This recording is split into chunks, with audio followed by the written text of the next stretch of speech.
future.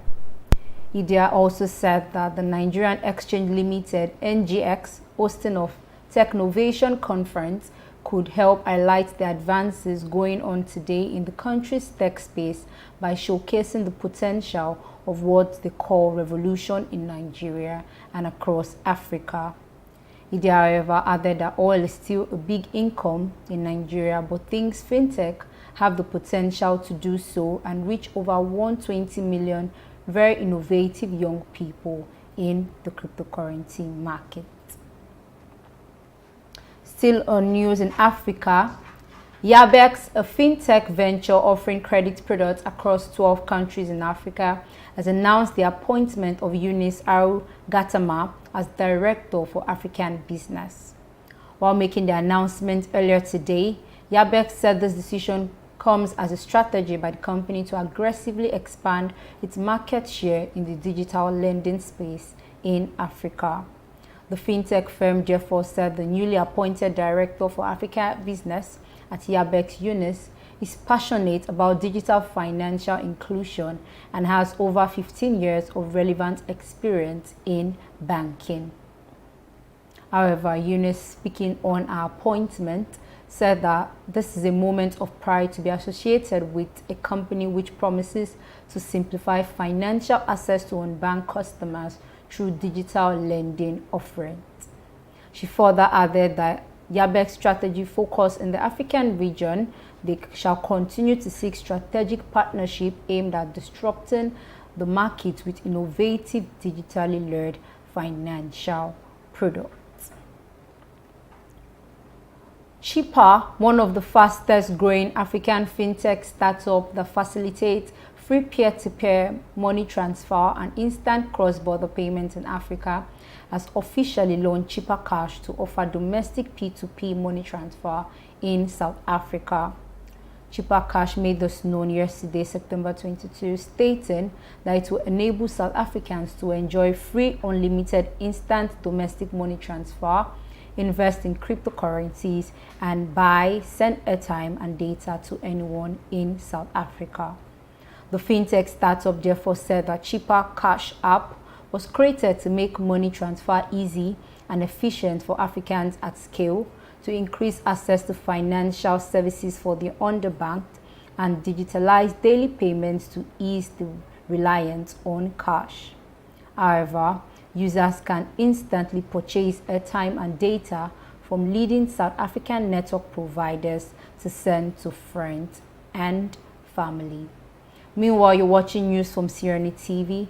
We'll go on a break now. When we return, Book blocks the IO set plans to help women in Afghanistan have access to education. Please stay with us.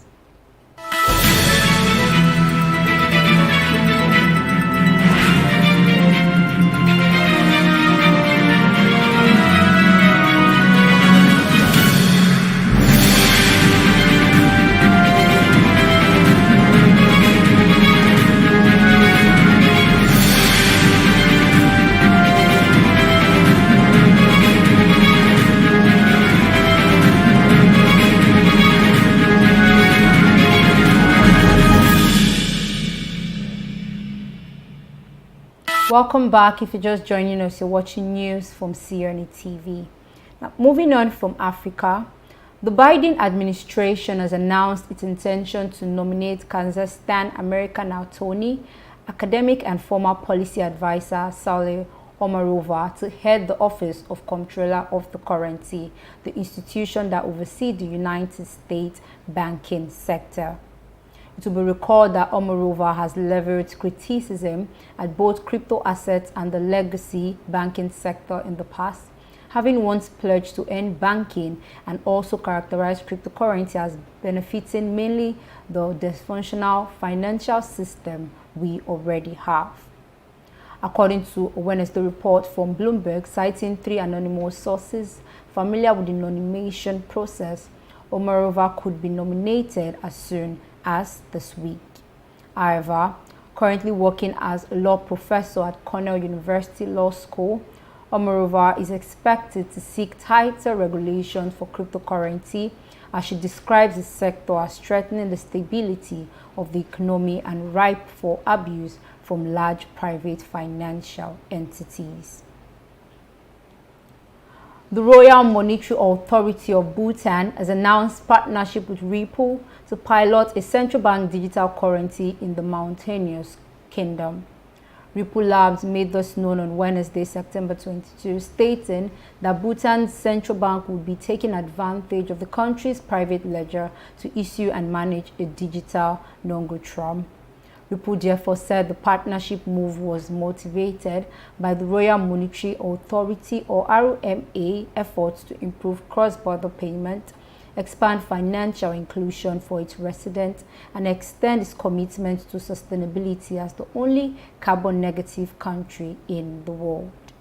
However, RMA said that it plans to increase financial inclusion in the country by 85% by 2023 by making payments with the central bank digital currency CBDC easier, faster, and more affordable.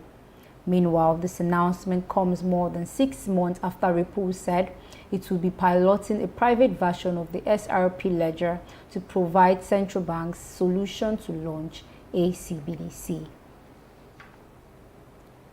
Non-fungible token company BookBlocks.io has announced partnership with a New York-based organization to help women in Afghanistan have access to education amid the Taliban takeover. BookBlocks.io made this known, stating it will be releasing a non-fungible token or NFT on October 5th with the proceeds given to Women for Afghan Women, an organization which helps provide women access to education and vocational training in both Afghanistan and the United States. The BookBlog.io artwork, which is inspired by American author Louisa May Alcott, features half a woman's face covered by a single butterfly wing with the quote, "Nothing is impossible to a determined woman." The NFT company, however, said 100% of the money raised from the sale of the NFTs will go towards Women for Afghan Women, with 5% residual for each subsequent sales. The company further said it plans to mint 2,200 copies of the NFT in recognition of the reported 2.2 million girls currently unable to attend school in Afghanistan. With this, we've come to the end of CNETv News today. But before we go, a quick recap of our top stories.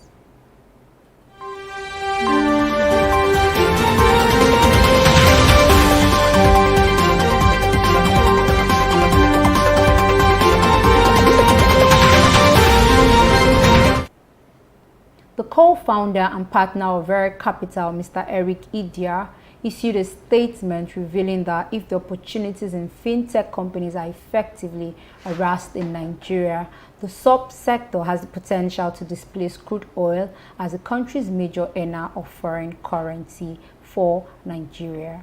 And you heard that. Non-fungible token company BookBlocks.io announced partnership with a New York-based organization to help women in Afghanistan have access to education amid the Taliban takeover. Meanwhile, for more amazing content from this station, you can download our TV application from your Google Play Store or App Store. You can also visit us on our social media handles at CNETv1 on Instagram, on Facebook, and also on Twitter. Thank you so much for joining us. Thank you for watching. I am Maria Olga. Do enjoy the rest of your day.